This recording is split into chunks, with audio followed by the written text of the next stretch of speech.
Uneasy calm prevails in Manipur days after fierce clashes between the two tribal groups broke out.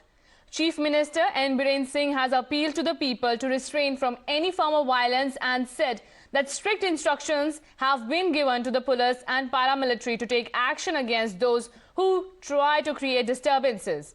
The state government also called an all-party meeting and the Chief Minister urged the parties to support peace efforts in the region. Unmanned aerial vehicle and army helicopters have been deployed for aerial surveillance along Indo-Myanmar border to keep a check on insurgency. Times Now brings you the report from ground. Take a look.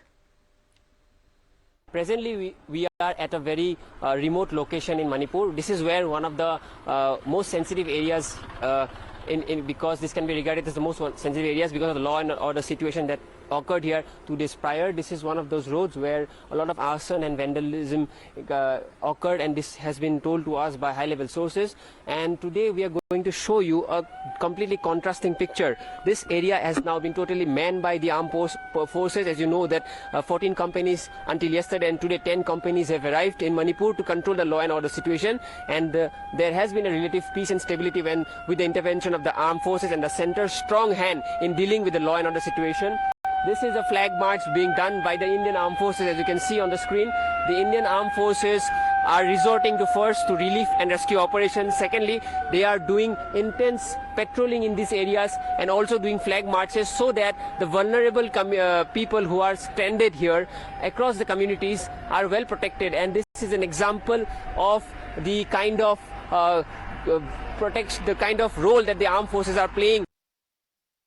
We are here in Imphal West in Langol, and as you can see here, these people have been stranded here due to the law and order situation in Manipur, and they have been safely being rescued by the armed forces and now being taken to the trucks where they will be taken to the other relief centers that have been established just for them. The armed forces are trying their best to rescue and rehabilitate the people who have been stuck in this, and priority has been given to women and children. As you can see that women and children have been given the foremost priority when it comes to the rescue and rehabilitation. These are very highly specialized vehicles and they protect from any sort of vandalism and arson that might occur. So the safety of the people who have been stranded in Manipur is paramount, and over 10 companies have arrived today and 14 companies have arrived since the last 2 days. Properly they have been explained the relief operation as to what they are supposed to do, and this has been all led by the